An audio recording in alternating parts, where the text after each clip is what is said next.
প্ৰাচীন অসমক পোনপ্ৰথমে কি নামেৰে জনা গৈছিল? কামৰূপ।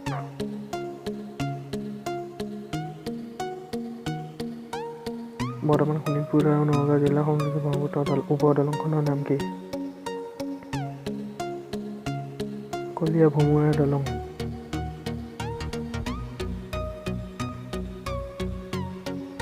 কোচ ৰাজ্যৰ প্ৰতিষ্ঠাপক কোন?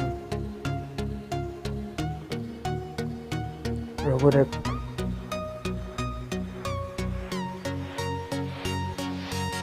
নৰনাৰায়ণৰ ৰাজত্বকালত অসমলৈ অহা ইংৰাজী পৰ্যটক জনক কোন আছিল?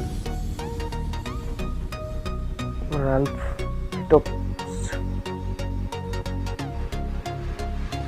কছাৰীসকলৰ প্ৰথম ৰাজধানী ক'ত আছিল? ডিমাপুৰ। ভিডিঅ'টো লাইক কৰিব, কমেণ্ট কৰিব, শ্বেয়াৰ কৰিব আৰু চেনেলটো ছাবস্ক্ৰাইব কৰিব।